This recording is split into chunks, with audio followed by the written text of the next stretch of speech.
नमस्ते दोस्तों, आप सबको जितिया व्रत की शुभकामनाएं। यहाँ इस वीडियो में मैं आपको सुना रही हूँ जितिया व्रत की 4 कहानियाँ। अपनी परंपरा के अनुसार जो कथा आपके यहाँ सुनी जाती हो, आप उसे सुन सकते हैं। इसमें पहली कहानी चील और सियारिन की है। दूसरी कहानी है सुखिया और दुखिया की। तीसरी भगवान श्री कृष्ण से जुड़ी है और चौथी जीमूत वाहन राजा से। और हाँ दोस्तों, वीडियो शुरू करने से पहले मेरा आपसे एक अनुरोध है। अगर आपको मेरी ये वीडियो अच्छी लगे तो लाइक, शेयर, कमेंट करना ना भूलें। अगर आप चैनल पर नए हैं तो सब्सक्राइब करना ना भूलें। तो आइए सुनते हैं जितिया व्रत की कथाएं। चील और सियारिन की कथा। नर्मदा नदी के पास एक कंचनबटी नाम का नगर था। वहां के राजा का नाम मलाई केतु था। उसी नर्मदा नदी के पश्चिम और बालूहटा नाम की मरुभूमि थी, जिसमें एक विशाल पेड़ पर चील रहती थी और उसी पेड़ के नीचे एक सियारिन भी रहती थी। चील और सियारिन दोनों ही पक्की सहेलियां थीं। कुछ महिलाओं को जितिया व्रत करते देख चील और सियारिन ने भी व्रत करने का संकल्प लिया। दोनों ही भगवान श्री जीमूत वाहन की पूजा और व्रत करने का प्रण ले लिया। जिस दिन दोनों को व्रत रखना था, उसी दिन शहर के एक बड़े व्यापारी की मृत्यु हो गई और उनका दाह संस्कार वहीं मरुस्थल पर हुआ। मुर्दा देखकर सियारिन को भूख लगने लगी और वह खुद को रोक नहीं पाई, जिसके कारण उसका व्रत टूट गया। परंतु चील ने खुद पर संयम रखा और पूरी श्रद्धा और नियम से अपना व्रत पूरा किया और अगले दिन व्रत का पारण भी किया। उसके बाद अगले जन्म में दोनों सहेलियों ने पुत्री के रूप में एक ब्राह्मण परिवार में जन्म लिया। उनके पिता का नाम भास्कर था। चील बड़ी बहन और सियारिन छोटी बहन बनी। बड़ी बहन का नाम शीलावती रखा गया और उसकी शादी बुद्धिसेन के साथ हो गई। छोटी बहन का नाम कपूरावती रखा गया और उसकी शादी उस शहर के राजा मलाई केतु से हुई। छोटी बहन कपूरावती कंचनवटी नगर की रानी बन गई। भगवान जीमूत वाहन के आशीर्वाद से बड़ी बहन शीलावती को 7 पुत्र प्राप्त हुए, लेकिन कपूरावती के बच्चे जन्म लेते ही खत्म हो जाते थे। कुछ सालों बाद शीलावती के 7 पुत्र बड़े हो गए और राजा के दरबार में काम करने लगे। उन्हें देखकर कपूरावती के मन में ईर्ष्या और जलन की भावना उत्पन्न होने लगी। इस ईर्ष्या की भावना में कपूरावती ने राजा से कहकर शीलावती के 7 बेटों के सर कटवा दिए। फिर उन 7 सिरों को बर्तन में डालकर ढक दिया गया और शीलावती के पास भिजवा दिया गया। ये सब देख भगवान जीमूत वाहन ने मिट्टी की सहायता से 7 भाइयों के सर बनाए और सभी सिरों को धड़ से जोड़कर उन पर अमृत छिड़क दिया। इसके कारण वे 7 भाई फिर से जिंदा हो गए और घर लौट आए। रानी ने जो कटे सर भिजवाए थे, वो सब फूल बन गए। कपूरावती समाचार पाने को बहुत व्याकुल थी, लेकिन जब उसे इस बात का पता चला तो वो अपनी बड़ी बहन के घर गई और वहां सबको जिंदा देखकर आश्चर्य में पड़ गई और बेहोश हो गई।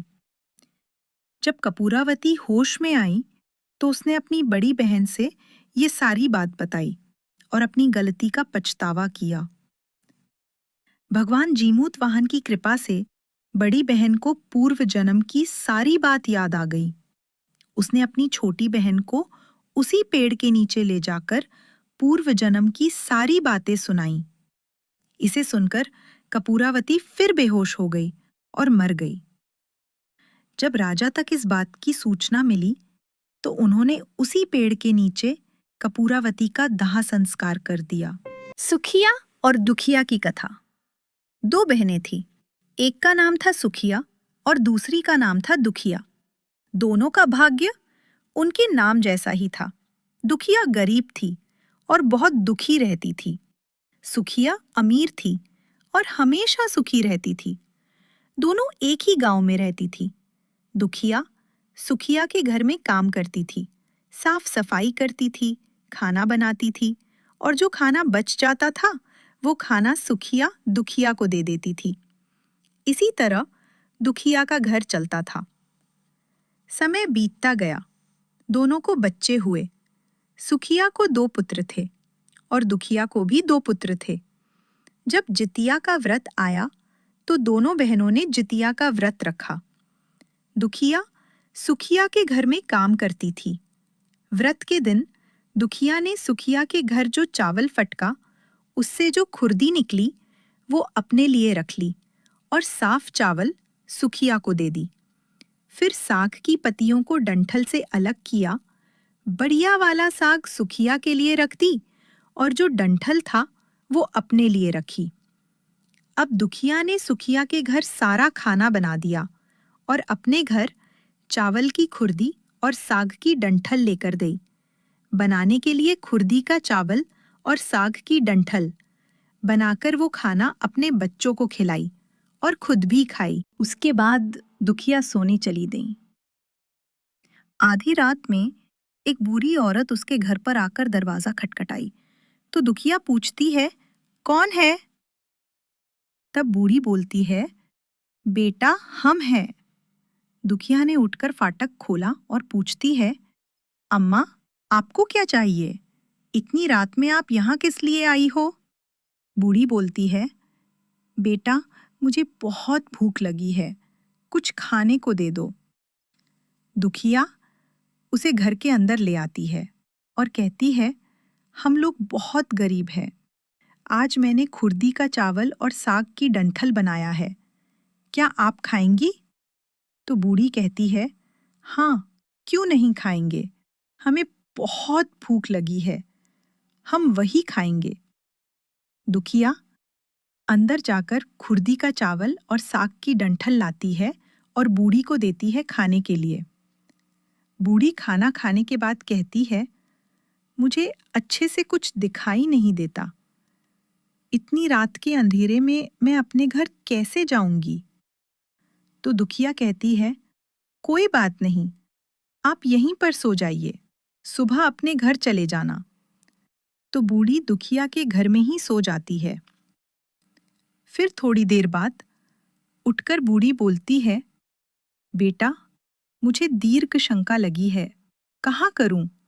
तो दुखिया कहती है, मेरे घर में बाथरूम नहीं है, इसलिए आप उधर कोने में कर लीजिए। बूढ़ी पूछती है, बेटा भड़भड़ करे या छरछर करे? दुखिया नींद में था तो वो कहती है, माताजी भरा कड़ कर दो, मैं सुबह साफ कर दूंगी। फिर थोड़ी देर बाद बूढ़ी पूछती है, बेटा मैं अपने हाथ कहाँ साफ करूं? तो दुखिया कहती है, आप मेरे सर में अपने हाथ को साफ कर लीजिए। जब सुबह होती है तो दुखिया को ये सब सपने जैसा लगता है। वो सोचती है, सोते समय मुझे कोई सपना आया होगा। वो ज्यादा कुछ नहीं सोचती और नदी में नहाने के लिए चली जाती है। जब वो नदी में नहाती है और अपने बाल धोती है तो उसके बालों से होते हुए जो पानी बहता है वो सोने का पानी होता है। आसपास की सभी महिलाएं ये देखकर चकित हो जाती हैं और कहती हैं, तुम्हारे बालों से तो सोने का पानी गिर रहा है, क्या बात है? फिर उसे रात की सारी बात याद आती है। वो दौड़कर अपने घर की ओर भागती है, ये सोचकर कि मेरा घर दीर्घ शंका से गंदा हुआ होगा, पहले उसको साफ करना होगा। जब वो अपने घर में जाती है तो देखती है कि घर के हर कोने में ढेर सारा सोना बिखरा पड़ा है। ये सब देखकर दुखिया बहुत खुश हो जाती है और सोचती है, जीमूत वाहन की कृपा है, ये सब जो माता का रूप धारण करके मेरे घर आए और मुझे इतना आशीर्वाद दिए। अब दुखिया अमीर हो जाती है और सुखिया के घर जाकर काम करना बंद कर देती है। दुखिया जब अपना व्रत पूरा करती है तो अपने पुत्र से कहती है, जाओ मौसी के घर से तराजू लेकर आओ, ये नापने के लिए कि ये सोना कितना है। बच्चा बहुत खुशी से सुखिया मौसी के घर जाता है और तराजू मांगता है। तो सुखिया पूछती है, तराजू पर क्या नापना है? तो बच्चा बोलता है, मेरे घर में बहुत ढेर सारा सोना है, उसी को मम्मी नापेगी। सुखिया कहती है, खाने के लिए तुम्हारे पास कुछ भी नहीं है और सोना नापोगे? मुझसे झूठ कहते हो। तो बच्चा कहता है, नहीं, मैं झूठ नहीं बोल रहा हूं। सुखिया सोचती है, जब तराजू मांगा है तो कुछ ना कुछ तो जरूर नापना होगा। इसलिए वो तराजू के पीछे गोंद लगा देती है कि जो भी नापेंगे उसमें चिपक जाएगा। दुखिया जब तराजू पर सोना नापती है तो कुछ सोने का टुकड़ा उस गोंद में चिपक जाता है। जब बच्चा तराजू लौटाने आता है तो सुखिया उसको उलट-पुलट कर देखती है तो उसे तराजू में सोना लगा हुआ मिलता है। सुखिया सोचती है, उसके घर में जरूर कहीं से सोना आया होगा, इसलिए वो कई दिन से काम पर भी नहीं आ रही है। सुखिया उसके घर जाकर देखती है कि ये सोना कहाँ से आया। जब सुखिया दुखिया के पास जाकर पूछती है, तुम्हारे पास कहाँ से इतना सोना आया कि तुम तराजू मंगाई नापने के लिए? तो दुखिया उस रात की सारी कहानी अपनी बहन सुखिया को बताती है। दुखिया का मन एकदम सच्चा था, इसलिए वो सब कुछ बता दी। लेकिन सुखिया के मन में लालच आने लगा कि दुखिया के पास हमसे भी ज्यादा धन आ गया। अब अगले जितिया में मैं भी खुर्दी का चावल और साग की डंठल बनाऊंगी। फिर अगले साल जितिया का व्रत दोनों बहनों ने रखा। सुखिया के पास हर तरह का सुख था और धन भी था। फिर भी वो जितिया के दिन चावल फटक कर साफ चावल फेंक दी और खुर्दी अपने पास रख ली। फिर आधी रात में उसके घर में भी बूढ़ी आई और दरवाजा खटखटाई। सुखिया उसका इंतजार कर रही होती है। वो तुरंत दरवाजा खोलकर बूढ़ी को अपने घर के अंदर ले आती है। बूढ़ी बोलती है, मुझे बहुत भूख लगी है, कुछ खाने को दे दो। तो सुखिया कहती है, मैंने खुर्दी का चावल और डंठल का साग बनाया है। बूढ़ी बोलती है, कोई बात नहीं, मैं खाऊंगी। तो सुखिया परोस देती है वो खाना और सोने चली जाती है। बूढ़ी बोलती है, मैं घर नहीं जा सकती, मुझे दिखाई नहीं देता। तो सुखिया कहती है, कोई बात नहीं, आप यहीं सो जाओ। थोड़ी देर बाद बूढ़ी फिर बोलती है, मुझे दीर्घ शंका लगी है, कहाँ करूं? तो सुखिया कहती है, वही कोने में कर लीजिए। फिर थोड़ी देर बाद बूढ़ी पूछती है, भड़कड़ करे या छरछर? इस समय सुखिया को याद नहीं आता कि दुखिया ने क्या बोला था। तो सुखिया बोली, माँ, छरछर कर दीजिए। फिर बूढ़ी पूछती है, बेटा, मैं अपने हाथ कहाँ साफ करूं? सुखिया कहती है, मेरे सर में साफ कर लीजिए। बूढ़ी अपना हाथ सुखिया के सर में साफ कर लेती है। जब सुखिया सुबह उठती है तो उसका पूरा घर गंदगी से भरा पड़ा होता है और उसके बाल में भी बहुत गंदगी लगी होती है। ये सब देखकर सुखिया बहुत दुखी हो जाती है और उसे बहुत गुस्सा भी आता है। वो अपनी बहन दुखिया को बुलाती है और उसको गुस्सा करती है, तुमने हमसे झूठ कहा और मेरा पूरा घर गंदा करवा दिया। तो दुखिया पूछती है, तुमने क्या कहा था, भड़कड़ या छरछर? तो सुखिया कहती है, मैं तो छरछर बोली। तो दुखिया कहती है, यही पर तो तुमने गलती करी।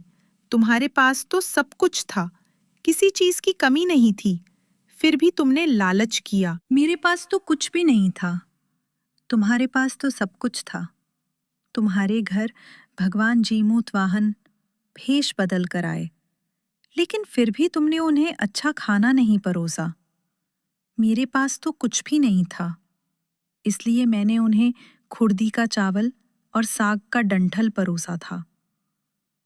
तुमने अपने घर आए भगवान का अपमान किया। सब कुछ रहते हुए भी तुमने साग और भात खिलाया। तुम्हारे पास सब कुछ होते हुए भी तुम्हें लालच नहीं करना चाहिए था, इसलिए तुम्हारे साथ बुरा हुआ। जीवित पुत्रिका व्रत की अगली कथा महाभारत काल से जुड़ी हुई है। इस कथा के अनुसार महाभारत के युद्ध के बाद अश्वत्थामा अपने पिता की मृत्यु से क्रोधित था। वह पांडवों से बदला लेना चाहता था। पिता की मृत्यु का बदला लेने के लिए वह पांडवों के शिविर गया और उसने वहां जाकर 5 निर्दोष पांडवों के बच्चों को मार डाला। उसे लगा कि वे 5 लोग पांडव थे, लेकिन उसकी इस गलतफहमी की वजह से पांडव जिंदा बच गए। जब पांडव अश्वत्थामा के सामने आए तो उसे पता चला कि उसने पांडवों की जगह द्रौपदी के 5 पुत्रों की हत्या कर दी है। अर्जुन को जब इस बात का पता चला तो वह बहुत क्रोधित हुए और उन्होंने अश्वत्थामा को बंदी बनाकर उससे दिव्य मणि छीन ली, इस बात का बदला लेने के लिए। अश्वत्थामा ने अर्जुन के बेटे अभिमन्यु की पत्नी उत्तरा के गर्भ में पल रही संतान को मारने की योजना बनाई। उसने गर्भ में पल रहे बच्चे को मारने के लिए ब्रह्मास्त्र चलाया, जिसकी वजह से उत्तरा का गर्भ नष्ट हो गया। लेकिन उस बच्चे का जन्म लेना आवश्यक था, इसलिए भगवान श्री कृष्ण ने उत्तरा के मरे हुए संतान को गर्भ में फिर से जीवित कर दिया। उत्तरा का संतान गर्भ में मरकर जीवित हुआ था, इसलिए इस व्रत का नाम पड़ा जीवित पुत्रिका। तभी से सभी माताएं अपनी संतान की लंबी आयु के लिए इस व्रत को पूरी श्रद्धा से करने लगीं। तभी से ये व्रत संसार में विख्यात हो गया। तब से महिलाएं आश्विन माह के कृष्ण पक्ष की अष्टमी तिथि को निर्जला व्रत रखती हैं। हिंदू धर्म में मान्यता है कि इस व्रत के प्रभाव से भगवान श्री कृष्ण व्रती स्त्रियों की संतानों की रक्षा करते हैं। जितिया व्रत से संबंधित चौथी कथा के अनुसार गंधर्व के एक राजकुमार थे जिनका नाम जीमूत वाहन था। वे बहुत ही धर्मात्मा, परोपकारी और सत्यवादी थे। जीमूत वाहन को राज सिंहासन पर बिठाकर उनके पिता वन में प्रभु का स्मरण करने चले गए, लेकिन उनका मन राज कार्य में नहीं लगा।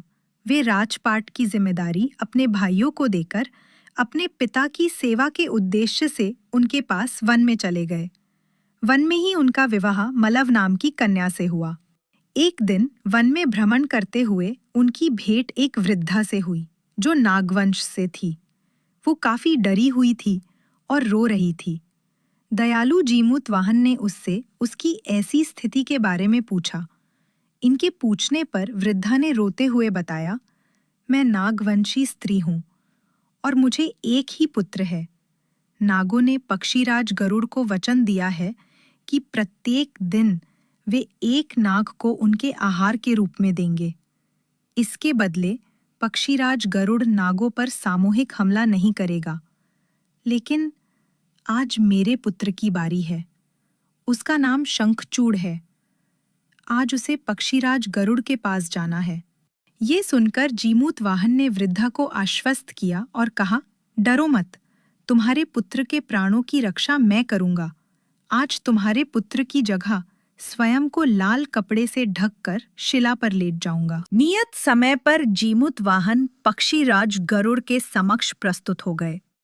लाल कपड़े में लिपटे जीमूत वाहन को गरुड़ ने अपने पंजों में दबोच लिया और उड़ते हुए साथ ले चले।